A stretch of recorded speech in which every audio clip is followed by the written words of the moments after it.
This is Mike Kamber from the Bronx Documentary Center, and I want to welcome everybody to our discussion tonight on the opioid crisis. And I'm joined by Jeffrey Stockbridge and Mark Trent.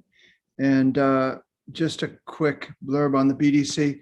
The Bronx Documentary Center is a nonprofit. We've been here for 10 years in the South Bronx, and we teach photography and journalism primarily to middle school and high school students, also adults, and we've got a big senior program. We've got one of the largest photo libraries in the United States, and we've got exhibitions year round. So check out our website at bronxdoc.org for more information. Our current exhibition is on the opioid crisis. It is the work of Mark Trent, Jeffrey Stockbridge, and Jim Noctway. And it is a really, really in-depth look by people who have been totally committed to covering this subject. And so that, I'm honored to be here. I honestly say that. Mark and Jeffrey spent years on these projects.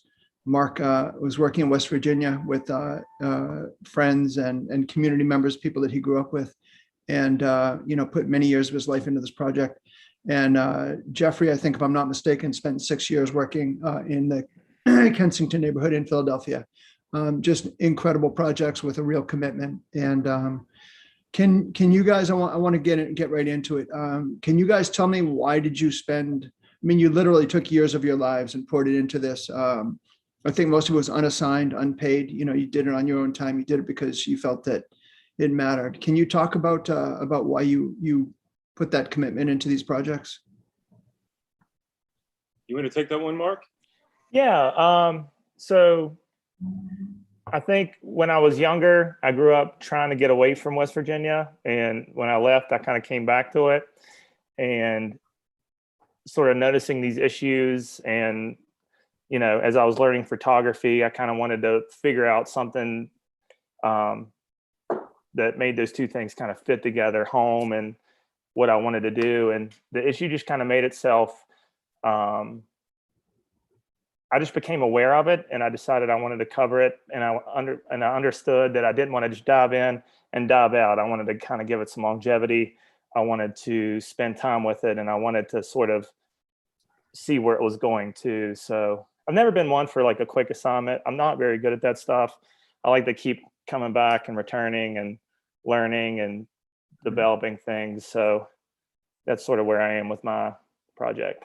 And how many, you spent, if I'm not mistaken, you spent thousands of hours on this. Yeah, about a decade. First couple years were just me running around trying to figure out what was going on and meeting friends, meeting families, meeting dealers, talking to the police enforcement at that time, the local law guys, figuring out, making some really terrible photographs. Just really figuring it out, honestly. And it took a while. And once I started connecting with my friends, I think I've said this before, everything kind of fell into place, and I kind of stopped looking at past what I needed to be looking at, which was right in front of me the whole time. And I just kind of started documenting the people that were kind of the closest to me, and went from there. You did grow up in West Virginia? Yeah, born and raised. Mm-hmm. Can you tell us a little bit about those communities? Just so we have a little context. I think everybody has, the stereotypical view of Appalachia, but yeah, West Virginia is tough. It's so beautiful. It's so raw. And there's a lot of places that people choose not to look at. Sort of like my hometown is really developed. It's a tourist attract, it's great. And it's like a little pocket here. But there's a lot of areas that have issues. The industry's left. Towns have been bypassed by interstates, so there's no traffic to them anymore, and people stayed there. So there's a lot of. It's really rough, and I take the responsibility kind of covering this region very seriously because it's in my blood. So I try to do it respect, but I'm also kind of covering some of the ugliest stuff we have. So it's a tight line I try to walk. Right. And was it a lot of people that were previously employed in the coal industry or mining? It really varied with the people I would talk to. Like I'll never forget like one of my first big dealers I met. I like sat in back in my friend's car for like an hour and a half, way up on a mountain at this like lone trailer. And I'm like, what am I doing? You know, what's he even in there doing? And he was just like negotiating me to come in and talk. And I went in and it was just this young guy that had an injury at some point, couldn't feed his family, decided, okay, well, I'm getting these prescription opioids. These make a lot of money. I can pay all my debt with this, you know, or feed my family. And that was the guy. So it wasn't like some dude in like a trench coat and sunglasses, like looking around. It was a dude my age that I probably honestly played Halo with online or something. It was like, it was just so ordinary to me. And that's like when the gears really started turning, when I was like, wow, this is kind of just everyday folks kind of feeding this right now in the community. So And there what was some were cool imageries there. I mean, it's all mixed. I mean, there's not just one singular sort of thing. Sure. What were the warning signs? What triggered it for you that this project needed to be done in the first place? Was it people that you knew? It was friends that I knew passing away. It was friends that I knew committing suicide. It was art being made about it. A lot of my friends were making like graphic art on the streets. And it was at one point I was driving home after a visit. I saw this huge, like just crudely painted graffiti on this building in a town called Rupert. And it just said Pillbilly. And I was like, this is such a thing now. You know what I mean? We're here, we're making, you know, art. All the artists are making art about it. And it really just kind of made me want to look into it a little more, and it progressed from there. Mm-hmm. Jeffrey, can I ask you the same question? Why did you choose to devote years of your life to this? What were the warning signs for you that sent you a message, or that you took the message that this was something crucial that you needed to contribute to or explore or help define? Yeah, so for me, you know, one project leads to another. And I had been photographing in Philadelphia since I moved there in 2000. And I had been working on a series about the abandoned housing crisis in Philly. At the time, there were over 60,000 abandoned properties in the city. And I would sneak inside these houses and do portraits of the interiors of these spaces with a large format view camera. And over the years of making these photographs of, you know, these spaces that were actually not really abandoned, they were full of the life of the past occupants, I had a lot of interactions with people that were squatting inside the houses, people that had reached this point in their life where their addiction, you know, had stripped everything away from them. Mm-hmm. And they sought shelter in many of these abandoned houses. They, you know, resorted to sex work in some of these houses. And, you know, I was reaching a point where I was sort of transitioning from one project to another. So I had been photographing these abandoned interiors, and then I moved on to doing portraiture with the 4x5, which was extremely challenging and really exciting for me to be doing something new. And I was also looking at these people that had a lot of similarities with these structures I had been photographing. And there was a woman named Millie specifically that I met, who was a sex worker who had been on her own since she was very young, who was addicted to crack cocaine, and you know, had resorted to sex work as a means of survival. Right. Then it was the sex work and the trauma that caused that led her to self-medicate. Mm-hmm. And then the self-medication led her to continue to support that habit with sex work. So she found herself caught in a circle, crazy cycle. And it was that interaction with this woman, you know, one afternoon that really affected me and brought me to this neighborhood in Kensington, mm-hmm. where, you know, to be quite frank about it, prostitution is almost a social norm in Kensington. I mean, you walk down the street and you will see women just standing on street corners, hoping to get picked up. And it's all fueled by addiction. Now, back in the day, it wasn't that way. I mean, it would be people some people that didn't actually have addictions, that were out there just trying to, support themselves. I mean, this neighborhood, Kensington and North Philly, it's got a long history of abandonment. Back in the day, it was a strong working class neighborhood, and it was tons of factories everywhere. And then with globalization, all the jobs moved south and then overseas, and you had a whole population of people that were just left high and dry. And that's when the drugs moved in and the underground economy moved in. And I mean, it's been this way since the 60s, So I found myself in this new environment that was quickly changing. At the time I was photographing, people were still shooting heroin. Now they're basically all shooting fentanyl. And the drugs back then, like K2 wasn't really a thing back then, and now it's everywhere. So I felt like I had stumbled on a neighborhood that was going through dramatic shifts. And more importantly, it was the people that I was meeting and the stories that they were sharing with me that kept me there, because I found myself so fascinated by the stories that people shared and their willingness to share them. They've suffered tremendous loss in their life and had a tremendous amount of trauma. They're both incredibly resilient, but also weak in a way. So I found myself really fascinated by that juxtaposition. Right.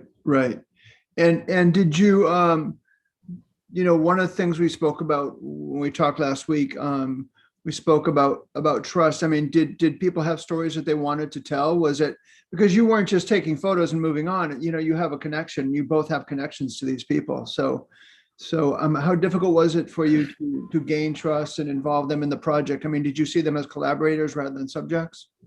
I mean, yeah. I mean, they decided that was the way it was going to be. I didn't have a choice.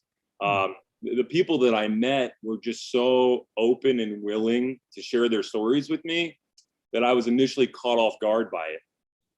And I knew that a photograph alone just wouldn't communicate the depth and the details of their stories. Right. So at first I brought along a journal, and that's what you're looking at here. This is a journal entry by a young woman named Lauren, who's describing her experience with drug use in Philadelphia and the Avenue. How she got involved. So this journal that I had with me was an opportunity for people to put the pen to the paper and share their personal thoughts. But then the stories that they wanted to share, that we could also do audio recordings as well. And, sometimes I would sit and meet with somebody and interview them for an hour before a portrait was ever even made. And it was all about learning about the neighborhood and learning about the relationship between trauma and self-medication and addiction, where you grew up, whether or not, the environment you grew up in played a role in your addiction. And I just found that everybody's story was so unique from one another, and that there was no one size fits all sort of answer out there to this crisis. Right. Here's a man who's in recovery at this moment, and he tattooed both of his kids on his forearms so that if he injected, he would have to look them in the face when he did it. So that is the extreme to which people tried to get off drugs in this neighborhood. Right. But yeah, I think that developing trust with the community and connecting with people in the community is absolutely paramount to making a good body of work that has some depth to it. Right. Did Mark, you also, coming back to you, Mark, and West Virginia, you also, one of the things that struck me when I spoke with you before is you talked about some of the people that I was working with. We kind of decided together that we weren't going to show certain photos anymore. That's kind of an extraordinary thing for a photographer, because a lot of photographers are, I'm sorry to say, trying to get the most extreme photos that they can, or the most, sometimes sensationalistic photos that they can, and keep them out there. And it sounds like you actually took photos out of circulation because you do have a collaboration with these folks. Yeah, it's an absolute collaboration. Without the girls like Allie and PK and Barbie, and this project wouldn't exist. I mean, they were just as much of it as I was, and gave me the access, and would always call me and let me know what was going on, and it was there. So how did that conversation begin? Did you knew them and you just sat down with them and explained what you wanted to do, or? well, yeah, Allie and I had bonded. Allie hated me when she first met me, and I was like best friends with her girlfriend at the time, and I sort of left and was traveling, and when I was overseas for my first time, and our mutual friend was killed in a car accident, and we were both just so stricken with grief, and we sort of bonded over that loss. So when I came in, I wasn't coming in to see Allie to like ask her to follow her around and stuff. I just met her to see her. I was like, you're this one person that knew this person. We both love this person tremendously. And we were sitting in a softball game, and I was telling her what I was working on and thinking about. And she's like, you should just stick with me. I'll show you what's going on around here. And the rest was just kind of history after that. Wow. And we sort of, our relationship built more and more and more. And she's my partner in this. I mean, there's no doubt. Some of the sort of strongest experiences I've had showing this work has been when Allie's been present, sort of talking, sharing her experience. This is the first time I've ever even done this. I usually just keep my mouth shut because, this is Allie's story, and her words are just so much. They're just so more, to me, more important than my own, honestly. I did the work with the images, and she allowed me to be there for that. And hearing her story is just pretty incredible. Right. And do you feel that she felt like this was a story on a larger scale? I mean, again, she's got other friends. There's a whole community of young people in particular that. Honestly, I think it's sort of that idea that people wanted their story shared. At the beginning, I had no idea where this was going to go or what it was going to be. I didn't have any goals. Yeah. I knew I was just going to document and document and document. And Jim Estrin, one of the greatest people I know, and my mentor, was just like, don't publish, because when things started heating up and everyone was making films about this stuff, and I was just like, really, oh my God, I need to do something. And he's like, just be quiet. So we continued on, and the story just kept progressing. Allie found sobriety. I'm still shooting this project, by the way. I'm not done at all. We're still working. I'm just shooting a little slower and, expanding. I really love the idea of people aging and growing old, and the issue's still going. I think we talked about that before. It's like this issue is still happening. It hasn't changed much here. So I keep focusing on that and telling a story of someone that kind of broke free of it and got sober. And that was, none of us knew the outcome either. It was crazy. There were countless times where I would meet someone where I wanted to come back and photograph them again, and they would pass away before I could. And there was just lots of regrets there as a person too, where it's something I'm still learning with, where I'm like, I could have made more time when my gut said it, instead of saying, I'll come back, in a couple months and find you. And, it was just too late, and they're gone forever. So. Yeah. Yeah. So many of those photos that I always thought I'd come back for never happened. Right. Yeah. But it's really sad when it's somebody's life that we're talking about. Right. I think it's, to touch on that point, I think that that's one of the reasons why people often want to share their story and allow themselves to be photographed, is that they don't really know if they're going to be here tomorrow. Many of the people that I'm photographing in Kensington, for the same reason that Mark's making these pictures, they want their stories to be recorded, because they're taking their life in their hands every day that they shoot up. Like the dope in Philly, you don't even know what's in it anymore. And if it's straight fentanyl, you could be ODing and gone. So I think that became something for many of the people, that we're photographing here, that was empowering, to be able to say, in spite of the fact that I'm in this position right now in my life where I have basically, lost everything that mattered to me. Yeah. And I've become a slave to the drug. I am still in a position to collaborate with somebody else that gives a damn, and I can get my story out there in hopes that maybe it will deter somebody else from falling victim to the things I fell victim to. Mm-hmm. And I heard that so many times from people in Kensington that agreed. And I think that was one of the major underlying reasons why people agreed, is that they wanted their stories to be told, but they didn't want to be forgotten. They wanted their stories to have purpose. And I think that purpose is, relating to somebody on a fundamentally human level and learning something about addiction that maybe you didn't know previously. And also deterrence for people. I can't tell you how many times I've had people email me who've seen the work and have said, "Oh man, thank you for this. This reminded me of exactly where I don't want to be." People in recovery who look at that, and it becomes useful. And then, at that point, I just feel like, okay, it's all been worth it, Right. And have you, did you have an educational purpose in mind when you started the project, or have you used this for educational purposes? Yeah, so I didn't have an educational purpose in mind at all. But with any project that I'm working on that takes many years, I feel like I'm always doing it for purely selfish reasons, just because there's something out there that I want to learn about, something that I'm fascinated by.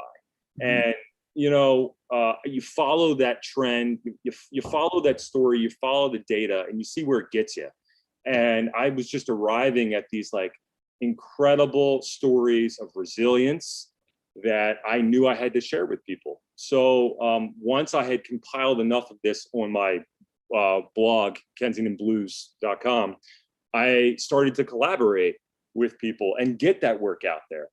I've hosted multiple photo talks. I've done work in Kensington where I've exhibited this work, and I've met with people, and I actually took over an old barbershop and did free portraits for people in the community for a month, which was really great. Nice. And then I also partnered with Drexel University, where I went to college, and we had a big exhibition in 2019.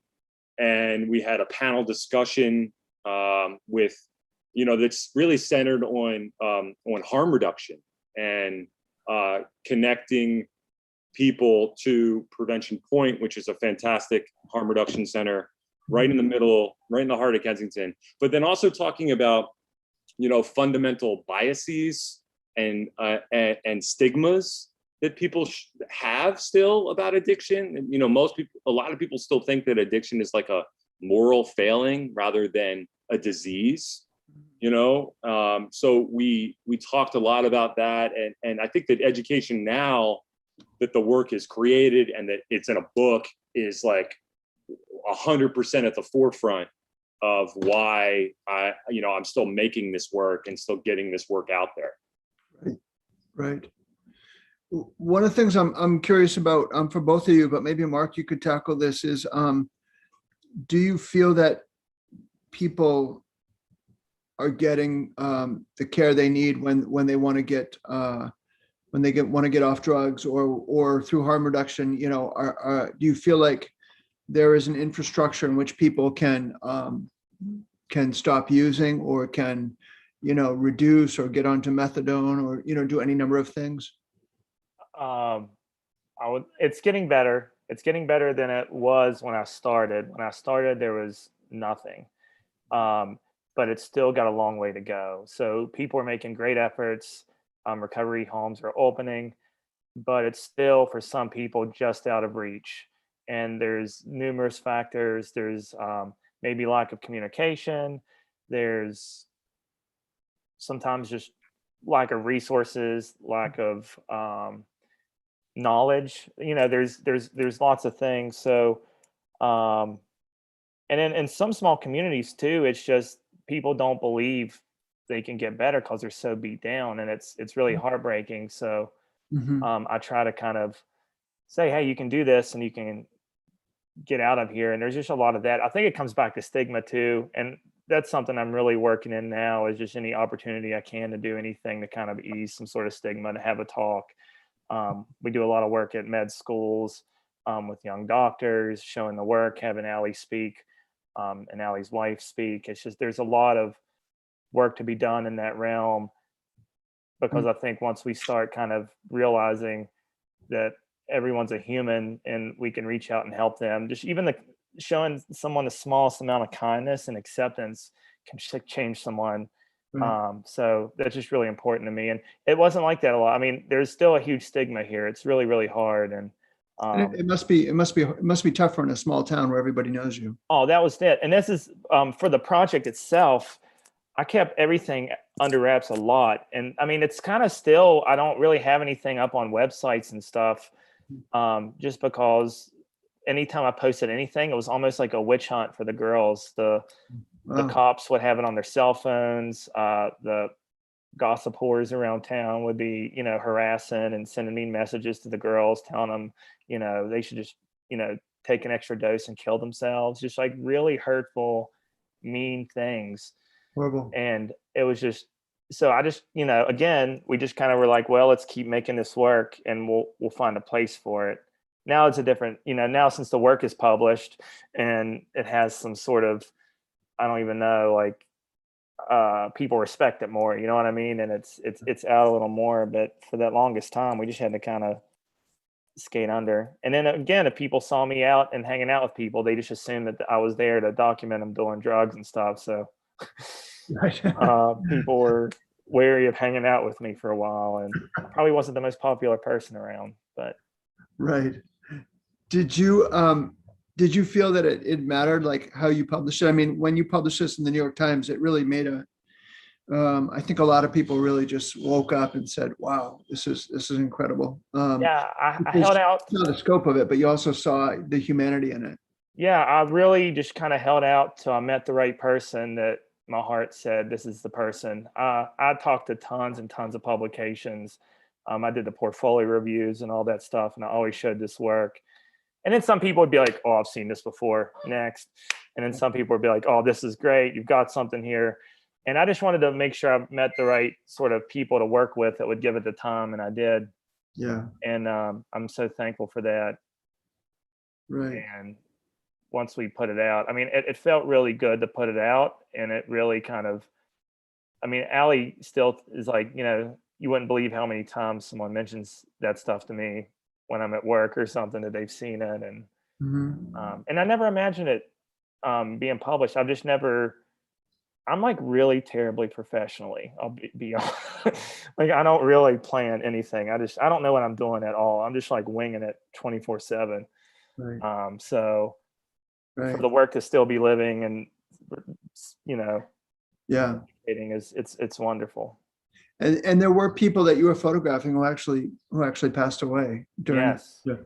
Yeah. There's Barbie, one of the main girls in the project. She passed away of an overdose alongside her girlfriend, Kim. And that was another situation where I was visiting, my grandfather was dying, and Barbie had called me and she's like, hey, I want you to come meet Kim. And I'm like, hey, I can't, I'll be back soon. I was like, I just gotta, be with my family and stuff, and went back to New York. And it was like the day I got back to New York, after sort of saying my goodbyes, PK called me and was just crying. And she's like, Barbie's dead. They're both dead. And hopped back in the car, went straight back down there. And Wow. I was lucky to be working with people that really supported the project and sort of knew.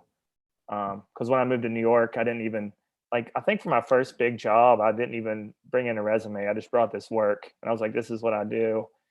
And they hired me. And so I told them about it, and they sort of just let me take the time I needed to go down and experience and see. And that was really rough. And there was just countless others that we lost on the peripheral that weren't so much part of the project because they just didn't want to be seen. I think that's an important thing to point out too, that in some of these rooms, there were lots of people behind me hanging out too, that just didn't want to be photographed or anything, but still allowed me to kind of be there. And Right. and they're just as important to me as the girls, just allowing me to be there and helping me learn. Yeah, it's a lot of trust. Yeah, Yeah, for sure.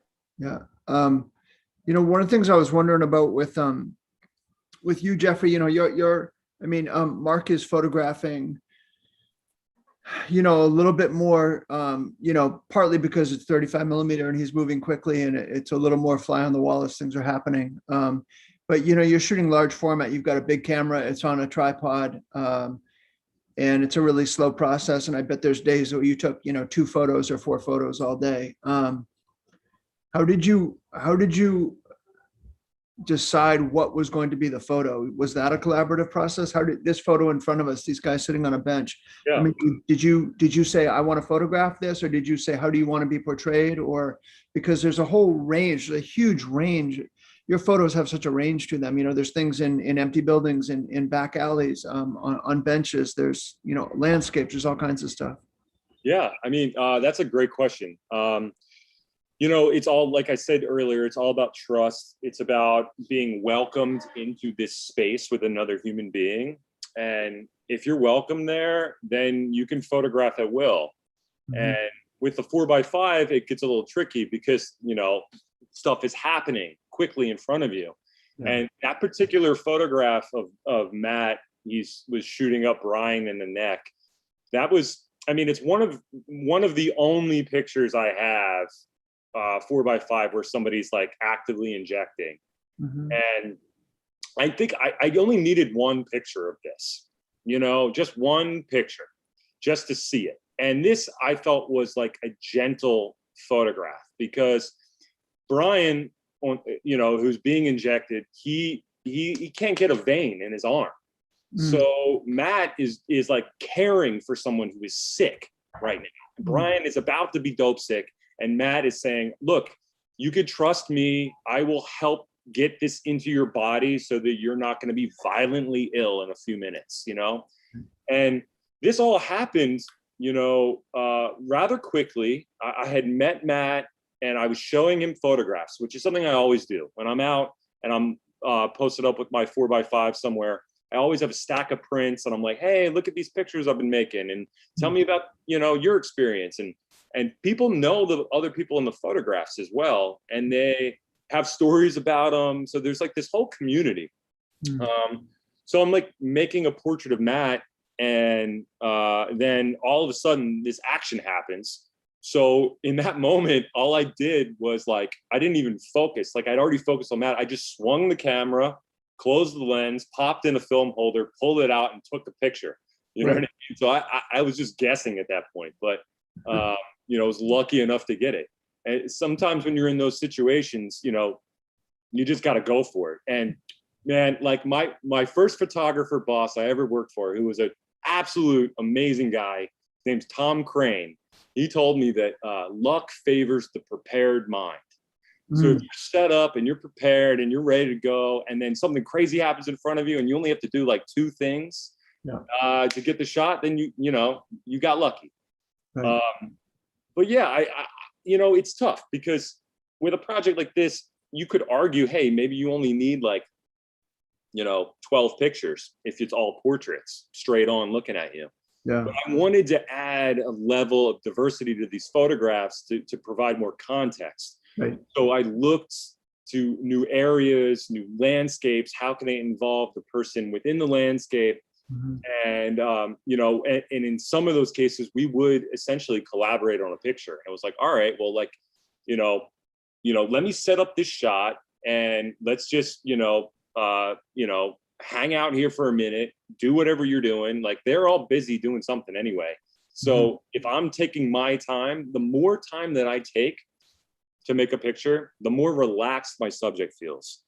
And then here they are, like this was a family outing, you know what I mean? Like, brother, 2 cousins and like the girl he's dating. And like, they all just shot up and we're just posing, waiting for the picture to be taken as they started to nod out, like right in front of me. And like, it's a difficult picture to look at, but it was intentional.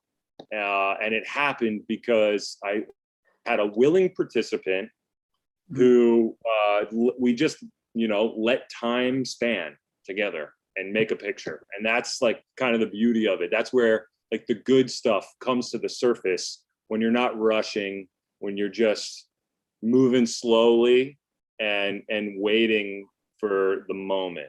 And that's what I always loved about the 4x5 is that, it puts people at ease.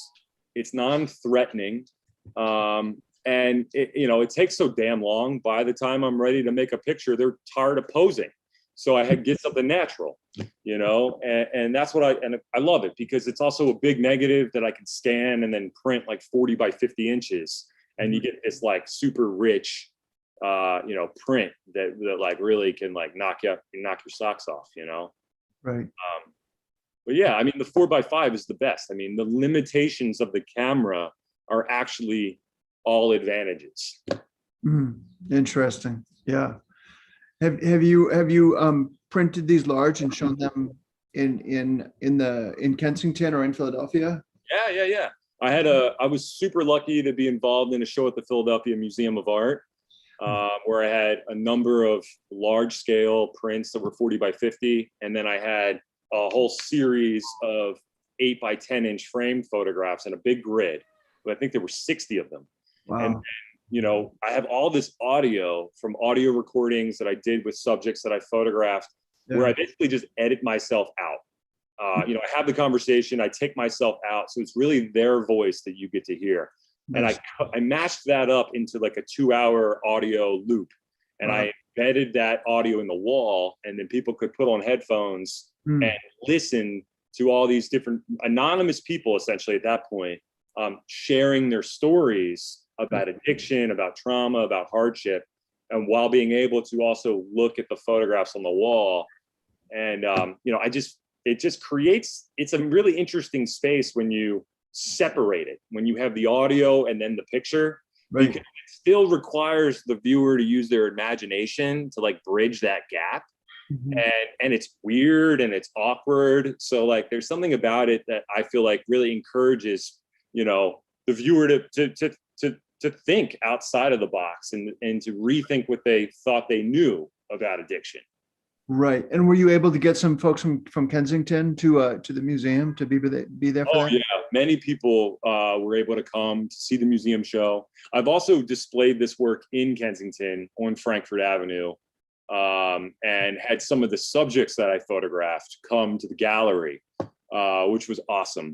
And I've shown the work here in my studio in Chinatown in Philly, and actually was visited by a man named Matt Neal, who was in sobriety at that point.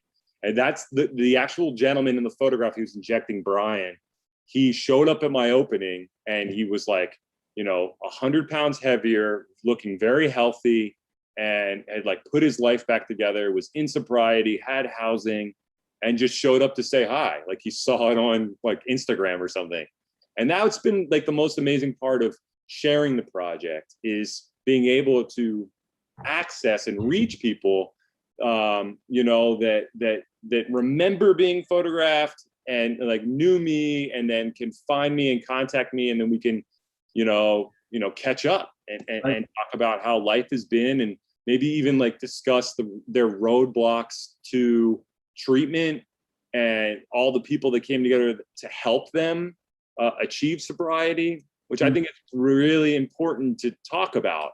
Is to talk about harm reduction and how it really is the only way to help somebody who is in this lifestyle. Meeting somebody where they're at, being able to offer them a combination of services from medication assisted treatment to even AA meetings, to anything that they're doing that is not injected. Right. Or not living on the street, like housing first options. They get people off the street, put them into housing so that then they're less likely to use. But even if they are still using, they allow it because it's a bridge to baby steps essentially to get where these people are trying to get, but seem in their situation that it could be impossible to get there. Yeah, this photo struck a lot of people. These two are their sisters, I'm assuming. Yes, they are. This is Carol and Shelley. AKA Tic Tac and Tootsie, 20-year-old twin sisters that had been homeless and resorted to sex work as a means of survival on the avenue. When I met them, they'd been homeless for a year. They did an audio interview with me, and they also wrote journal entries for me. They were very forthcoming about sharing their story. It's just, been an incredibly powerful experience to be able to use one picture and their story of struggling to survive to talk about, homelessness, poverty, addiction, and what the larger issues are that face Kensington. Right. Mark, can we come back to you for a moment? Is it me reading too much into it? Did you feel like the environmental and economic issues are part of the part of what's leading people to use more drugs in Appalachian, West Virginia, or is that me as an outsider assuming that it's about the economy? I think there is a lot of that. There is a lot of lack of opportunity. Education's really hard to reach out and get. I say a lot when I talk about stuff is when you grow up here, you kind of don't realize there's a world outside these hills, and myself included. So one thing I'm still learning about myself and my work is I'm really blind to a lot of issues here because I'm just part of it. If that makes sense. So it's tough, and I definitely think that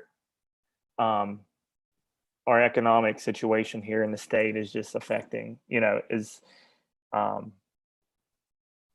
large reason for that. I mean, there's not much for people to do. And it's funny because when I would ask people, how did you get started, or what made you, decide to try snorting a pill, or, just to party like this, and they'd be like, I was just bored. There's nothing around here to do, and that was like a main sort of thing. And again, it was kind of growing up, that's just kind of what you did. You partied and stuff. I mean, the first time I saw someone snort a pill, I was like 13, and people were just doing it to get high. Yeah. It was just part of it. Boredom out of the day. Right. And, I'm one of the lucky few that it just kind of didn't stick with. Right. It never did much for me. So, right. But it's interesting that when I was growing up, it was always seen as like a big city problem, and now it's in small towns all across. Right. And it's really destroyed a lot of these small communities, and the damage is kind of done. I say that a lot. It's like we've got to kind of figure out where we're going from here. And there's not going to be any magic. There's no magic. Recovery. Yeah, it's going to be a really long recovery, and it's heartbreaking. I'm hopeful still, as I see more and more people interested, and more people kind of trying to figure out sort of grassroots solutions, giving people opportunities, support. Again, that's just the most important thing you can do. Do you have a sense of, at least in your community in West Virginia, do you have a sense of how much of this is tied to the overprescription of opioids? Obviously the Sackler family, that scandal. The fact that doctors were overprescribing. I mean, I had a knee operation last year, and they gave me 50 Percocets, like this huge, massive bottle of Percocets. Right. And I took one. I was just like, I threw them away. But I mean, what would you do with 50 Percocets aside from sell them or get hooked? Well, right. That's kind of what happened. Is there was just tons and tons of prescribing. And they were just everywhere. They were so available, and it was nothing to like. I mean, I'm sure you've heard it like this, but it's just like going to your grandma's cupboard, or your dad, or your aunts, and just grabbing a few oxys out of the, and going to the party. You know what I mean? It was just like they were just so readily available, and that's what was crazy. And then, like, as everything kind of started to wean down, they started making abuse-proof pills, and the cheap heroin moved in. That's when things got really bad. Right. And I saw the progression too. Like, it was like partying, but not partying with hard stuff. And then it was just crazy hard stuff. And then it was the girls being like, I'm doing pretty good. Like I shot up yesterday, but you know, I only did one Percocet, or, you know, like something like that. And I'm like, those are hard drugs we're talking about. I don't, you know, it's we had a friend of mine here that helped actually build the Bronx Documentary Center. Great guy, he's a union carpenter, young guy, and he overdosed on fentanyl, you know, and I don't even think he knew that it was fentanyl. I think that he was doing heroin once in a while, in a recreational way, and nobody even realized it. And you know, I wonder, the fentanyl now is spread all throughout the community. Yeah. Oh yeah, for sure. And it's the hard part is that people that aren't even heavy users, that are recreational with some like cocaine and ecstasy, we've lost a lot of people to that, just like a one-time thing that they didn't know it was cut with it. So they weren't even long like users, and they've died of an overdose. And that's some of the most unnerving stuff as well. I mean, it's been sort of heartbreaking, and it's tough. It really is. And it's hard too, because you get so desensitized after a while. Like as soon as someone dies, you just assume that it's maybe an overdose, you know? Right. It's just like that.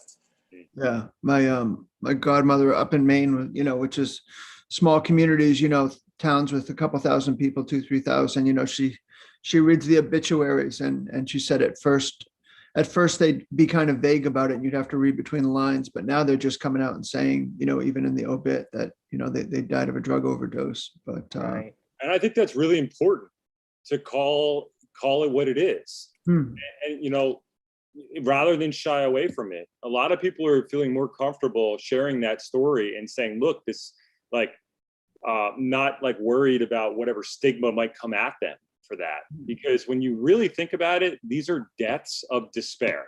Right. And these are people that, you know, have been forgotten by society in many ways. Right. You know, people who haven't had great opportunities, that haven't had access to proper mental health care and mental health services, that have been raised on this bullshit mentality that, you know, you got to pull yourself up by your bootstraps in America, that as a result have been self-medicating, you know, since a young age. And they think that that's tough, you know, but when the reality of the situation is that, you know, many of these people are like severely depressed and have trauma and don't have a lot of opportunities. So their life doesn't look all that great to them.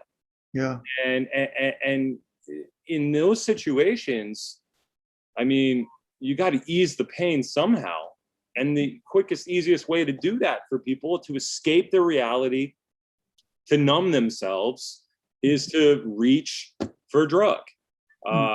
And also it becomes really difficult when those drugs are readily available. And it becomes even more difficult and despicable when our own government and our own doctors are pushing them. And we're pushing pill mills.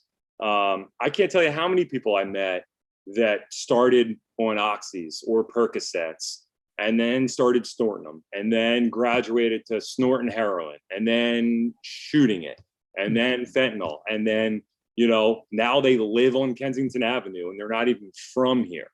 You know, people get stuck in this neighborhood because of the plentiful supply of drugs. It's never going to change.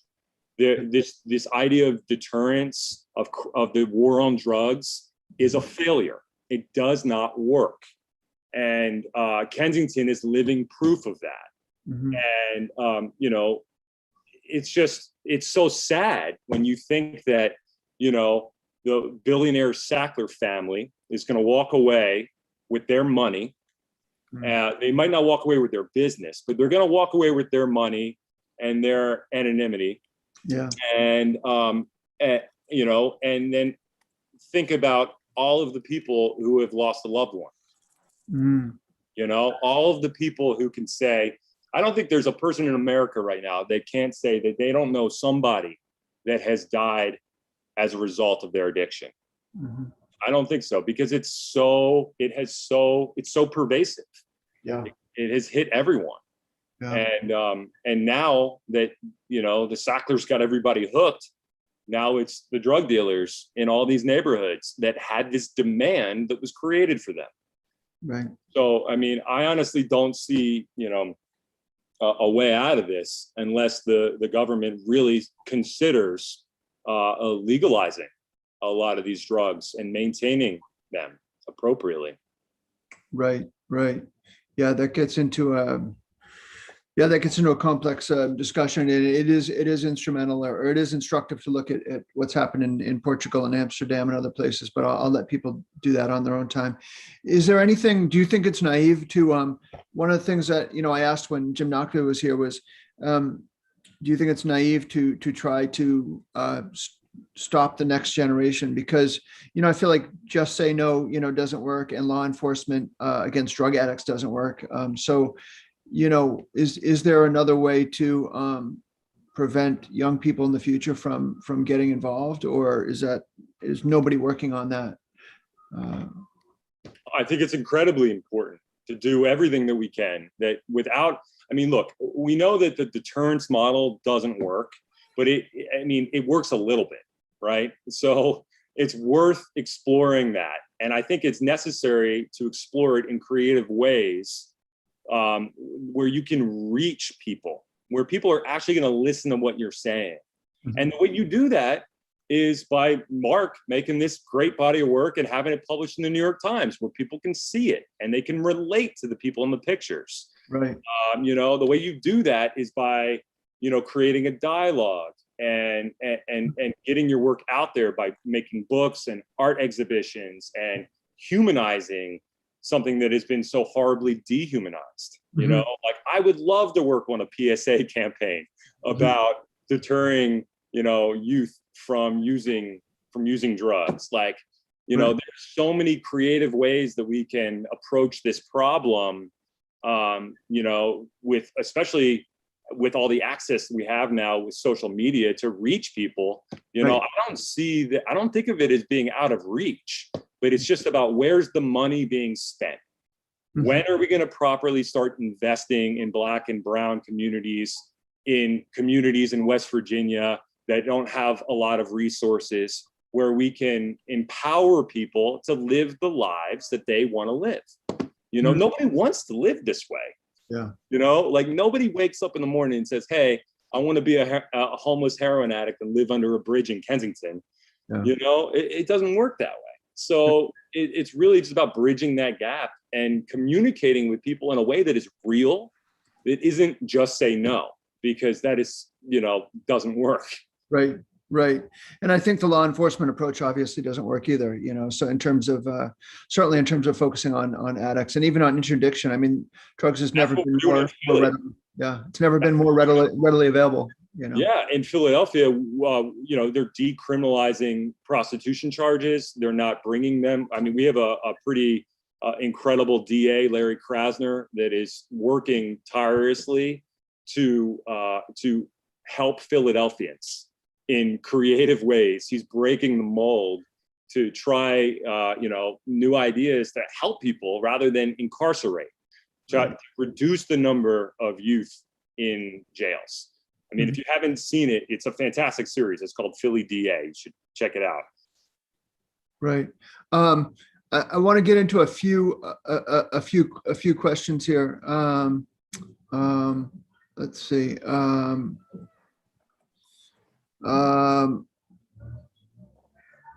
I guess, what's the strategy when approaching strangers for their portraits, written or audio? You said you were very upfront with people. You showed them photos. You were very upfront about what you were doing. It sounds like you both were. Yeah, I think it's paramount. You got to be an open book with your subjects. You have to just tell them where you're coming from as an artist, what you're interested in, right, Mark? And try to connect with people. How else would you have gained, your subject's trust? It's honesty and just be a good person. That's just what I tell everybody.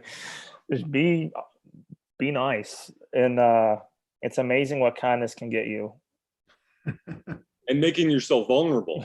I think extremely important. Like you open up, you share about your story, your connection with addiction, and then that makes them want to share.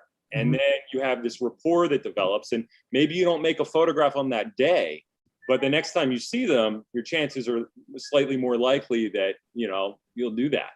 Right.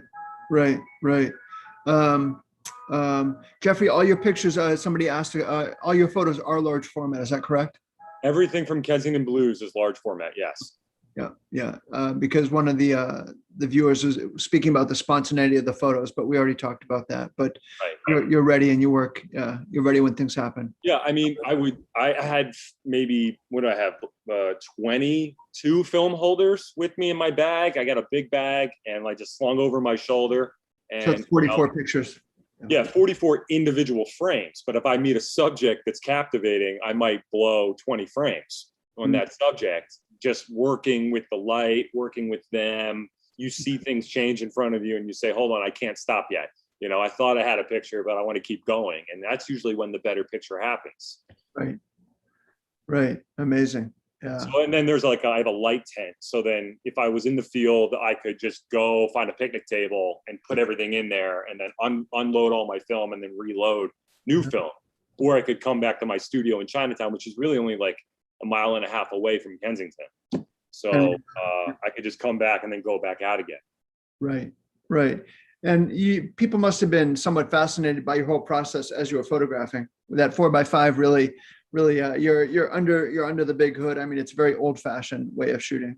Yeah, and I mean, Philly people in general are just really awesome because they're nosy and they want to get up in your face. They want to talk to you. They want to know what's going on. So when you got that camera set up on the street and you're talking to people or making a portrait, you're going to get hollered at by everybody. And, people are going to come over to me when I don't want them to, when I'm trying to make a portrait of someone, but I'm like, hey, I can't talk to you right now, but look at this stack of photographs. I'll talk to you in 10 minutes, and like, it attracts people because it's a beautiful art object. It's just sculptural, Right. It is. Yeah. It's majestic. And Mark, you didn't have that advantage, unfortunately. No, I just used cameras, whatever I had. I think I skipped between every model of Canon, Nikon, and Fujifilm. Right. To this project. I was like real indecisive for a while. Right. Whatever get the job done. Yeah. I landed on the X100 series. I will say it's like my favorite camera of all time. It's just so small and I can break them and it's okay sometimes because, that happens. You're stuck with that one lens. Oh, I just walk closer. The action was in such small areas too. I was never out in the open world where I needed anything. You know what I mean? I was always in houses. Right. So, that's a 35, right? That's a 35. Yeah, like a little 35. And I just really fell in love with that. And I just wanted less decision so I can there was always just so much going on and it was really hard to follow. And I will say with the group, there was a lot of hey, I have this, I'm going to go sneak away and do this by myself. And a lot of that stuff. So I always had to kind of be aware of where I was going or what was going on or who was doing what. Right. So I just had to be ready to do it. So it sounds like you did go to local schools and you actually did do some education stuff or some prevention stuff with Ellie? Yeah, well, mostly it's all just med school students and future doctors. And then at the schools and stuff, I usually go there and just talk about how you can not listen to anyone and fulfill your dreams and go chase what you want. You know what I mean? That's like my two roles I live. And that's drug prevention. That's actually well, yeah, I mean, I think it is. It's like, I think they don't ask me to do it much because I tell them not to listen to their guidance counselors or their parents and follow their dreams. You know what I mean? I'm like, don't listen to anybody but your gut and just go do it. I'm like Shia LaBeouf in that video, like screaming. I do that. And then at the med school stuff, I'm just like, hey, here's some photographs. I'm going to introduce you to this woman in these photographs, and she's going to tell you her story. And here she is, healthy and alive. And here's how she got here. And, and it works. I mean, it's great to have a physician come to you and be like, hey, I want to change the way I prescribe after seeing that, or promise Allie and them, hey, you know, I'm going to operate differently. It's those small battles, I think, that I've found. Because when you're young, you think you can change the world immediately. You know, you're like, I'm going to go do this thing. Right. And it's just really important to kind of take those little small victories and say, all right, we're on to something, or this is what it's about. Right. Right. You'd be surprised how many actual like med school students might even harbor a stigma that they're unaware of. Right. And it's so important to get that work out there, because when you have the work out there and you can communicate with them in that way and show that humanizing approach, then that can help transform their whole practice. I mean, there's people that go to these med schools just to educate people about their inherent stigmas that they might not be aware of. You know, and kids as well. Like I've shown photographs to like the creative performing arts high school in Kensington. And, you know, I was invited by a teacher to come in and just show some pictures. And so I just took one photo and I put it one different photo, but I put it on every person's desk. So when they came in, they had one picture. And it was like, all right, tell me about your reaction to this picture. And then with like this crazy conversation just started, you know, it's like, that's the beauty of photography. It's silent. So it makes you want to talk. I like that. Yeah, I'm gonna write that over my desk. Yeah.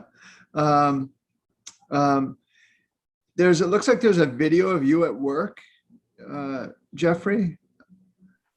Yeah, it was posted in the chat. We got a couple videos on my website and on kensingtonblues.com. One was shot back in the day by Mo Scarpelli. This is the one that shows me photographing Al, and Awesome. you know, where I'm just like hanging out inside his house with him, and where I'm showing him pictures that I've taken. And then Al, like he like pulls out this box of photographs from when he was a little kid, and he lays them all out over his bed. And they're just like absolutely gorgeous old photographs that show Al like when he was working on a farm when he was a young guy. And like, you know, just connecting with him, and like this film was like really awesome because I think it like helped people understand where I was coming from and what my process was like, and how it is a very slow process where, you know, I'm only photographing people that want to be photographed, people that want to connect with me because, you know, we have something in common, because we're learning something from each other. But yeah, like you just had this picture of him when he was a baby. Like, look at this. Wow. It's like it's so unreal, like this shoebox full of this guy's life, and we're just hanging out in his like sweltering house that's got no heat or electric or water, you know, looking through garbage bags full of stuff.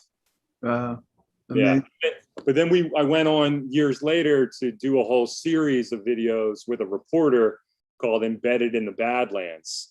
And these videos were totally different style than the 4x5 that were just really like in your face. Like, let's just get as close to the subject as we can possibly get to understand what's going on in this situation. You know, at the time there were like 4 major bridges in Kensington that there were hundreds of homeless heroin users living under these bridges and injecting like, you know, an ungodly amount of drugs. And we just I felt like, especially in these conditions, I had to, you know, pivot and use video, just handheld, shaky, to get to the essence of what was happening, because the 4x5 just wasn't going to cut it anymore.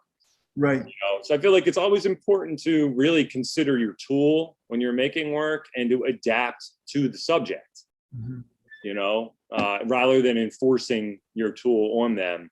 You know, ask yourself what it is you're trying to communicate, how you want to communicate it. Right. And what serves that? Yeah. Yeah, it was a very rewarding experience. So I worked on this with Courtney Harris Bond, a local reporter, and Hunter Saeed was our editor. Great. Yeah. So folks can go and look at that on their own time. It's on your website. Yeah. Beautiful. Great. Let me just see if there's 1 or 2 more questions. Is there anything here that we're not covering that you feel like we've missed, or? Real quick, Mike, we do have one more question here from Trevon. Sure. How much does mental health illness and personal trauma come in play as opposed to a person's choice?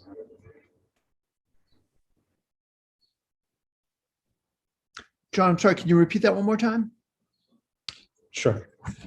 How much does mental health illness and personal trauma come in play as opposed to a person's choice?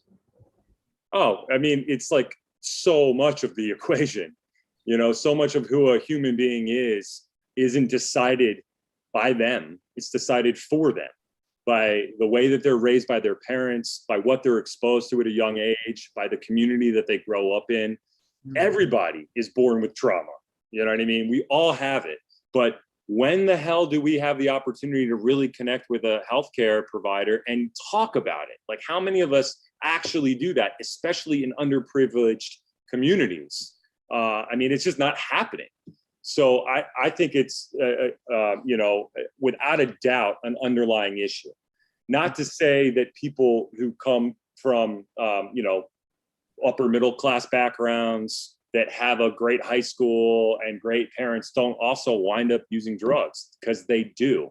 But the thing is to consider here is it's not a one size fits all. It's everybody has their own unique reasons as to how or why they got involved. And choice, honestly, in my opinion, has little to do with it. Interesting. I don't know what you think, Mark, about that. I agree totally. So there was a point in this earlier body of work where I called this project self-medicated, because people were self-medicating, and it's real. So I agree 100%. Mm-hmm. Right. Yeah, I think depression is so widespread in our society today, but that's it's a little bit above my pay grade and my understanding to get into that. Yeah. We had a couple questions. You already spoke, Jeffrey, about directing and capturing events. You basically are collaborating with people, photographing things as they occur in front of you. I think that's how you explained it.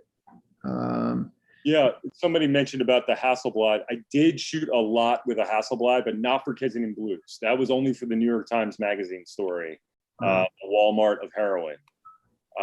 For that story, it was like strict photojournalism, and I had to get out and get more candid moments. And the only way to get those real candid moments, I felt, under the pressures that I had from shooting a magazine story, was to shoot with a handheld camera. And move quickly. Mm-hmm. So, each method has its advantage or disadvantage. It's just a totally different way of looking at the same thing. Right. Not one isn't better than the other. They just communicate differently.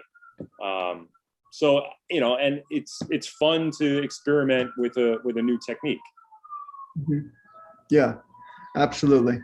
But you didn't feel like you were saying anything fundamentally different with a Hasselblad than the large format. You were just capturing. Well, it's not about what you're saying things like, this is a really powerful picture, like you're saying something here when, essentially what you're looking at is maybe like what you might perceive as a role reversal, like you have a middle-class white woman who's homeless on the street here, and this guy's looking at her like, what's going on here? And it's like, this is the time that we're in Kensington, what's happening with the drug use. And I think that, that when you have the ability to capture this candid, fleeting moment that you see like super quick, right, that makes you feel differently when you look at it, because you get that sense of time is like just before or just after gone. Sure. But with the portraits in Kensington Blues, it was very much about trying to make almost like a timeless portrait, to like photograph someone's soul, as they're staring back into you, Which is a very different thing. Yeah. Great. Excellent. We've already gone past an hour, so I don't want to stay on too much longer. John, were there John's helping out on the back end here, even though you may not see him. John, were there any other questions that we didn't get to, or any other issues that we didn't cover here? I think you are good. I don't see anything else here. Yeah. I had one quick question. You know, I know that you guys have both touched on this, but do you feel that the traditional media, you know, is really equipped to deal with and kind of disseminate this work and fully address all the issues that we're talking about? Or do you feel that you have to go into other forms of media or art? Or, I mean, obviously you're, Jeffrey, you're exhibiting museums, but Mark, you know, you in particular, do you feel like, you know, I've got a friend, she's going to come up and do some wheat pasting about some domestic violence stuff. And, you know, at the BDC, we do a lot of projections on walls and rooftops. You know, do you feel like you need to break out past the traditional media to get out the message that you want? I agree. I mean, that's anything you can to reach someone, I think should be done. And that's really important. I work in film as well. I mean, just sort of those traditional areas. I think street art's really important for this. I mean, street art is what sort of caught my attention to get me to this point. Right. So Tells you something. yeah, that's pretty much it. So I think so. And any way you can just communicate with as many people as possible, I'm all about that. Right. Don't be dogmatic. Yeah, don't be, just get it out there and get it. Yeah, I completely agree. I think you gotta, you know, adapt, and every new medium, every new method of communicating will reach a new audience. There it is. Yeah. Yeah. There it is. Yeah. Beautiful. Beautiful. Well, I think we can leave it there, but I would encourage folks to, you know, keep in touch with you through your websites. And I think we've got those in the, Mark, I assume you have a website as well. It's coming. I have an Instagram. I've taken about a year and a half off of everything. So I'm slowly getting back to where I'm going to have all those things in place and stuff. I just needed well, I guess we all took a year and a half off, but I really took a year and a half off. So I laid down the camera and decided to kind of just live a little bit. So right. I'm not on anything myself. I can't. Yeah, right. It's overwhelming. I can't. It was just, I didn't make any work. I didn't do anything. And I'm finally it was really very important. And I'm finally coming back and seeing things like I should be again. So I'm thinning through the website. I'm trying to figure out my work as a West Virginian and as a photographer and just as a human, and trying to get it all together and do it. I'm trying to take my own advice. Yeah, separation I think is really important with this work, especially because, you know, it weighs heavy on your soul making this work day in and day out for a long time. You have to take a break. You have to be aware of self-care, what's necessary for you to be able to continue to do this work. I've always found that it's important to find a way to let the work pass through me and keep my ego out of it. It's really about getting the work to someone else so that they can feel it. And I'm just a conduit for that. Right. I had to learn that lesson the hard way. I was really photographs traumatic stuff like this has to learn that lesson. When, you know, there's countless people we both photographed that have passed away that were close to us, you know. I think it's, you know, if you don't preserve yourself in this, then you'll get sucked in a negative way, and it can really mess with you.